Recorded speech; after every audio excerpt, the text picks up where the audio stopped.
Salut, c'est Trado, je suis content de vous retrouver pour l'analyse technique de Eramet. Alors, avant de commencer, comme d'habitude, les précautions d'usage. Il ne s'agit absolument pas d'un conseil en trading. Je ne connais pas votre situation personnelle, je ne connais pas votre aversion au risque, je ne connais pas votre profil d'investisseur.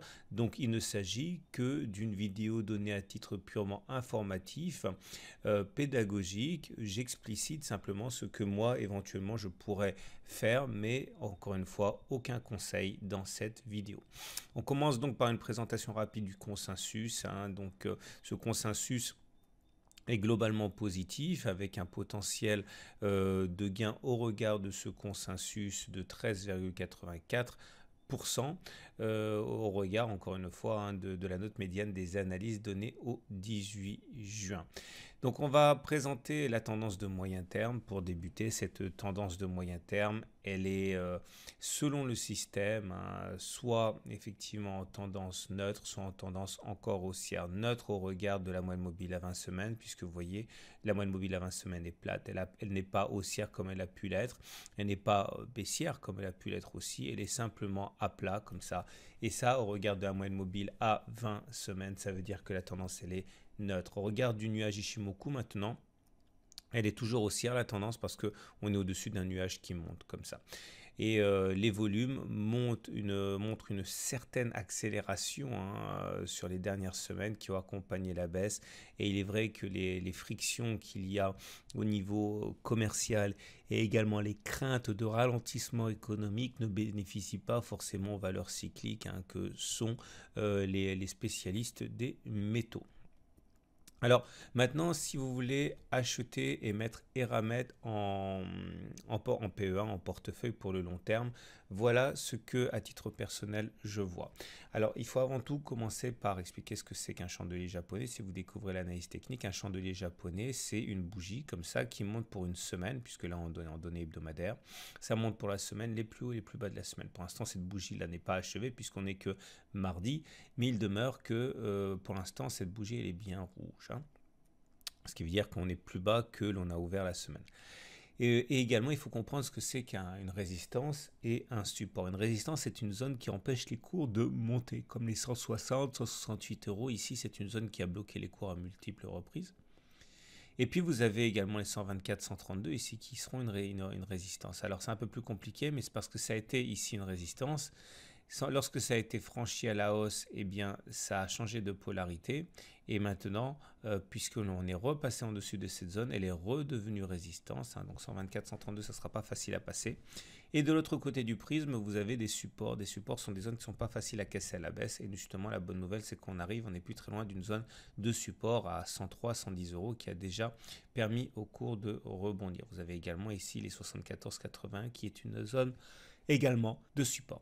Alors, en application de la méthode d'accumulation rationnelle que je vous propose, que vous pouvez trouver sur mon site, etc., il y a deux règles intangibles. La première, c'est qu'il ne faut pas rentrer en une seule fois parce qu'on ne sait pas ce qui pourrait se passer.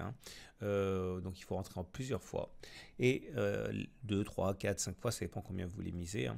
Et puis, derrière, il faut surtout rentrer à des moments qui sont choisis de manière précise. Il s'agit de rentrer et de renforcer sur des niveaux de support, c'est-à-dire quand on revient sur des supports, comme par exemple si on revient sur 103, 110, ça sera une zone éventuellement de support à exploiter pour renforcer.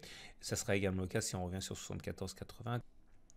Ainsi, même si les cours dégringolent, vous pouvez toujours en tirer parti en renforçant et donc en faisant baisser votre prix unitaire de manière planifiée dès le début. Et donc, la deuxième façon de renforcer, c'est de renforcer en franchissement de résistance. Par exemple, si on arrive à repasser au-dessus de 132 euros, eh bien, on aura fait sauter cette résistance et ça pourrait être éventuellement un bon point de renforcement aussi.